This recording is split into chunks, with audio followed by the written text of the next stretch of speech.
Assalamu alaikum students. Today we will discuss cell envelope. This topic is from first year biology, chapter number 6, structure of bacteria. In this topic we will discuss capsule, slime, cell wall and gram staining technique. What is cell envelope? Collectively, complexes of layer external to the cell protoplasm are called as cell envelope. Cell envelope include capsule, slime and cell wall. The outermost structure in cell envelope, the outermost structure is called capsule. The next structure is called slime. The third structure is called cell wall. It means the cell envelope consists of three basic components: capsule, cell wall, and slime. Cell wall, there are two type of cell wall, gram positive and gram negative. On the basis of composition, we can divide bacteria into two categories. Some bacteria have positive cell wall and some bacteria have gram negative cell wall. We will discuss later about gram positive and gram negative. Let's start discussion. In cell envelope, the first part is capsule. Bacteria produce capsule, which is made up of repeating polysaccharide unit and of protein or of both. Capsule is tightly bound to the cell. As you can see here, this is a capsule, outermost structure. It has a thick gummy nature that gives sticky character to colonies of encapsulated bacteria. Capsule provide sticky character to bacteria. It provide pathogenicity. Pathogenicity, disease causing ability. The next is slime. Some bacteria are covered with loose, soluble shield of macromolecule. Capsule was not soluble. It was not loose. Slime is loose and soluble. Shield of macromolecule is called slime.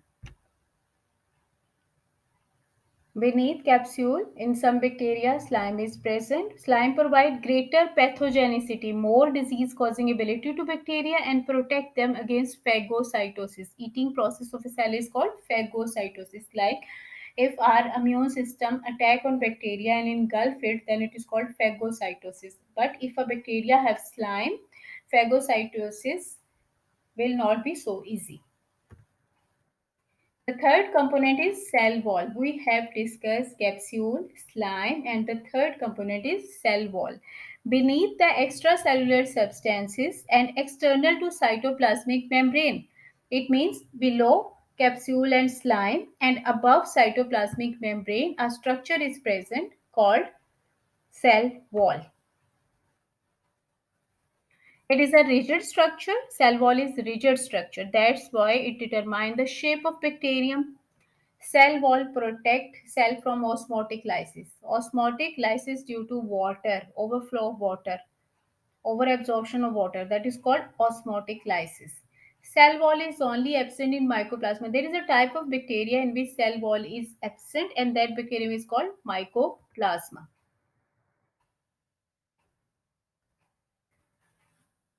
Composition of cell wall composed of major and minor components. The major component is peptidoglycan. Peptidoglycan means protein and glycan. Long glycan chains cross-linked with peptide fragment is called peptidoglycan.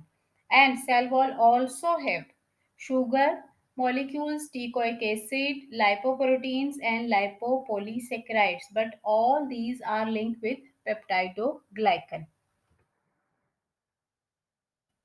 Several bacteria group lack the cell wall structure characteristics of gram-positive and gram-negative bacteria.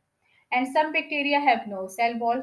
It means bacteria are of four types. Some bacteria have gram-positive cell wall. Some bacteria have gram-negative cell wall.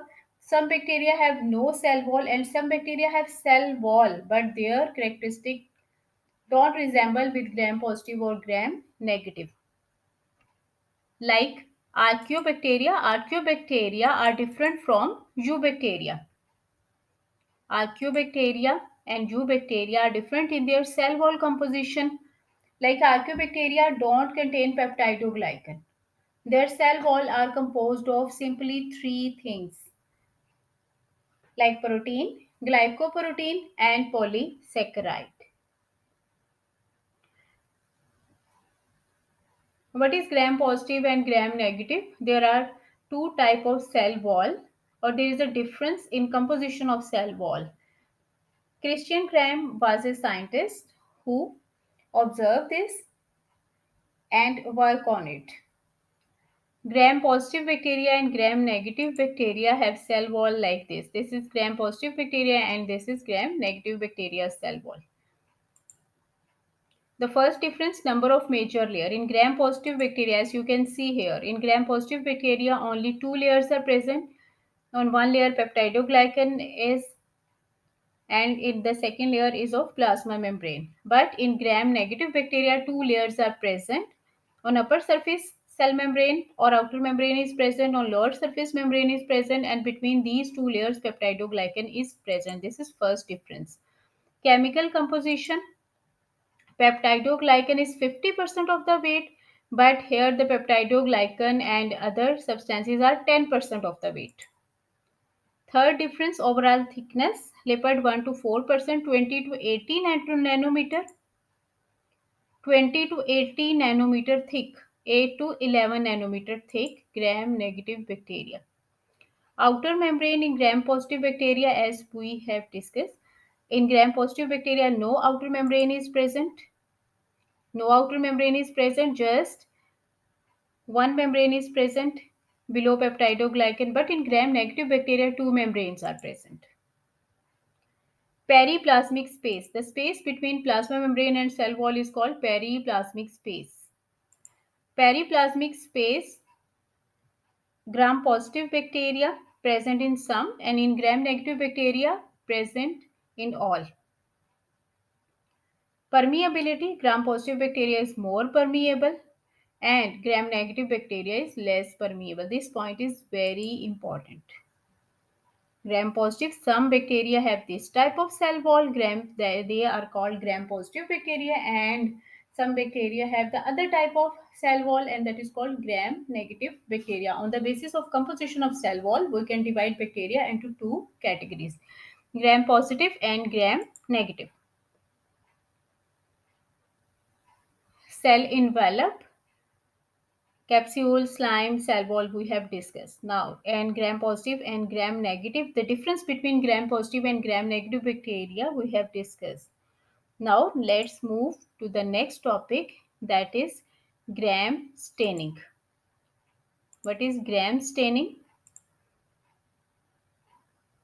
Christian Gram was a scientist. He developed the technique of gram staining. Bacteria could be divided into two groups based on their response to gram staining. He developed a technique of gram staining. He prepared slides and stained them.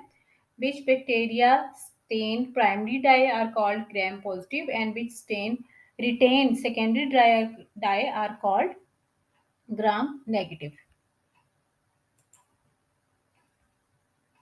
What is gram staining technique? He prepared slide. He took some solutions like iodine solution. Iodine is purple in color and it is called primary dye. He took secondary dye, that is safranine, that is pink in color.